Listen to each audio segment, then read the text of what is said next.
Hujambo na karibu mtazamaji katika makala haya, makala ambayo nilikuandalia kuhusiana na kile kisa ambacho kilitokea kule katika shule ya Utumishi Girls Academy Gilgil, ni katika kaunti ya Nakuru. Karibu. Kila mzazi hupeleka mtoto shuleni akiwa na matumaini ya kuona akipata elimu, maadili na maisha bora ya baadaye. Shule ni mahali pa kujifunza, kukuza vipaji na kuandaa viongozi wa kesho. Lakini wakati mwingine sehemu inayotarajiwa kuwa salama hugeuka kuwa eneo la majonzi na simanzi.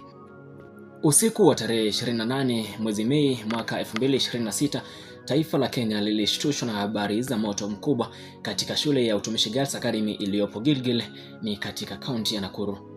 Ndani ya muda mfupi, ndoto za wanafunzi wengi, matumaini ya wazazi na furaha ya familia nyingi vilitikiswa na janga hilo. Wanafunzi 16 walipoteza maisha huku wengi wao wakijeruhiwa. Habari hizo zilisambaa kwa kasi kupitia redio, televisheni na mitandao ya kijamii, zikisababisha huzuni kubwa kote nchini. Ifuatayo ni simulizi ya tukio hilo, uchunguzi wake, majonzi ya familia na masomo ambayo taifa linaweza kujifunza kutokana na janga hili. Utumishi Girls Academy ni mojawapo ya shule zinazojulikana kwa kutoa elimu bora nchini Kenya. Kwa miaka mingi, shule hiyo imejenga sifa ya kufanya vizuri kitaaluma na kuwalea wanafunzi wenye nidhamu. Wanafunzi kutoka sehemu mbalimbali za nchi hujiunga na shule hiyo wakiamini kuwa ni sehemu ya kufanikisha ndoto zao. Lakini nyuma ya mafanikio hayo kulikuwa na changamoto zinazopatikana katika shule nyingi za bweni nchini. Changamoto za maisha ya pamoja, ratiba ngumu za masomo, shinikizo la mitihani na matarajio makubwa ya kitaaluma. Hakuna aliyedhani kwamba shule hiyo ingeandikwa kwenye historia ya Kenya kwa sababu ya janga la moto. Usiku huo wanafunzi wengi walikuwa tayari wamelala. Baadhi yao walikuwa wakijisomea kwa ajili ya mitihani iliyokuwa inakaribia. Wengine walikuwa wamezungumza na wazazi wao kupitia simu kabla ya kwenda kulala. Lakini ghafla hali ilibadilika. Moto ulianza katika bweni la wanafunzi na kuenea kwa kasi kubwa. Moshi mzito ulianza kujaza vyumba huku miale ya moto ikionekana katika sehemu mbalimbali za jengo. Ndani ya dakika chache, wanafunzi walijikuta wakikimbia kuokoa maisha yao. Vilio, mayowe na hofu vilitawala usiku huo. Baadhi ya wanafunzi walifanikiwa kutoka nje kwa kutumia milango na njia za dharura. Wengine walijaribu kuvunja madirisha ili kujinusuru.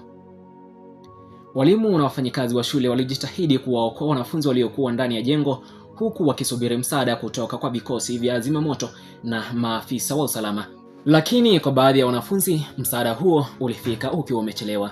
Baada ya taarifa za moto kusambaa, wakazi wa eneo la Gilgil walifika kusaidia. Magari ya zimamoto yalifika eneo la tukio huku maafisa wa polisi na wahudumu wa afya wakianza operesheni ya uokoaji. Kazi yao haikuwa rahisi. Moto ulikuwa umeharibu sehemu kubwa ya bweni na moshi mzito uliendelea kutanda. Wanafunzi waliojeruhiwa walikimbizwa hospitalini kupatiwa matibabu ya haraka. Madaktari na wahuguzi walifanya kazi usiku kucha kuhakikisha kuwa manusura walipata huduma. Wakati huo, maafisa wa serikali walikuwa wakijaribu kupata taarifa sahihi kuhusu idadi ya waliopoteza maisha na waliojeruhiwa. Asubuhi ilipoanza kuchomoza, wazazi walikuwa wakifika shuleni kwa wingi. Wengine walikuwa wametoka maeneo ya mbali baada ya kusikia habari hizo kupitia redio na televisheni. Kilichowakabili kilikuwa moja ya nyakati ngumu zaidi katika maisha yao. Baadhi yao walikuwa wakitafuta majina ya watoto wao kwenye orodha ya manusura. Wengine walikuwa wakikimbilia hospitalini. Kwa bahati mbaya, baadhi ya wazazi walipokea habari za kupoteza watoto wao. Machozi, maombolezo na simanzi vilitawala eneo hilo. Hakuna maneno yanayoweza kueleza maumivu ya mzazi anayempoteza mtoto wake. Habari za janga hilo ziligusa mioyo ya Wakenya wengi. Viongozi wa kitaifa walitoa salamu za rambirambi. Mashirika mbalimbali yalitoa msaada kwa familia zilizoathirika. Katika mitandao ya kijamii, maelfu ya wananchi walitoa ujumbe wa pole na maombi kwa manusura pamoja na familia za waliofariki. Makanisa, misikiti na taasisi mbalimbali ziliandaa vipindi vya maombi kwa ajili ya waathiriwa. Kenya ilisimama pamoja kwa kipindi hicho kigumu. Baada ya moto kuzimwa, hatua iliyofuata ilikuwa kutafuta ukweli. Wachunguzi kutoka idara ya upelelezi na jinai walifika eneo la tukio. Walichunguza mabaki ya bweni, walizungumza na mashuhuda na kukusanya ushahidi mbalimbali. Lengo lilikuwa moja, kujua chanzo cha moto huo. Je, ulikuwa ajali? Je, kulikuwa na hitilafu ya umeme au kulikuwa na mkono wa mtu? Maswali hayo yalihitaji majibu. Kadiri uchunguzi ulivyoendelea, washukiwa kadhaa walihojiwa. Ripoti za awali zilionyesha uwezekano wa moto huo kuwashwa makusudi. Baadhi ya taarifa zilidai kuwa kulikuwa na malalamiko kuhusu ratiba ya mitihani na masuala mengine shuleni. Hata hivyo, mamlaka zilisisitiza kuwa uchunguzi lazima ufanywe kwa kina ili ukweli ujulikane. Ni mahakama pekee inayoweza kuamua hatia baada ya ushahidi wote kuwasilishwa.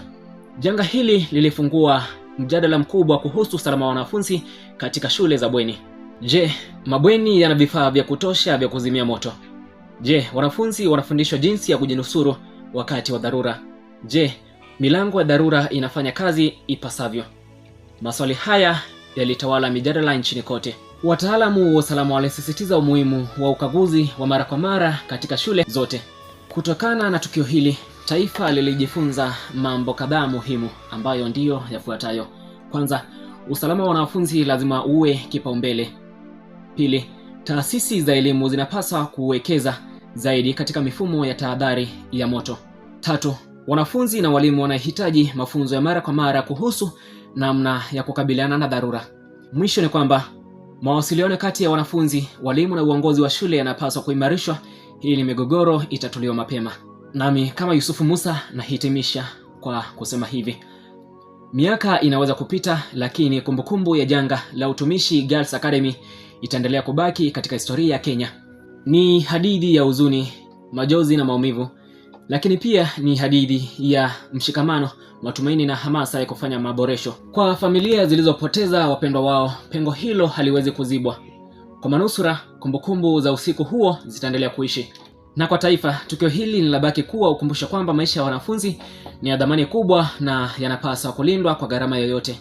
Mimi ni Malenga Yusufu Musa. Asante kwa kutazama na kusikiza filamu hii ambayo ilikuwa inaguzia lile swala ambalo lilitokea kule katika shule ya upili ya Utumishi Girls Academy kuhusu hicho kisa cha moto katika bweni la hao wasichana.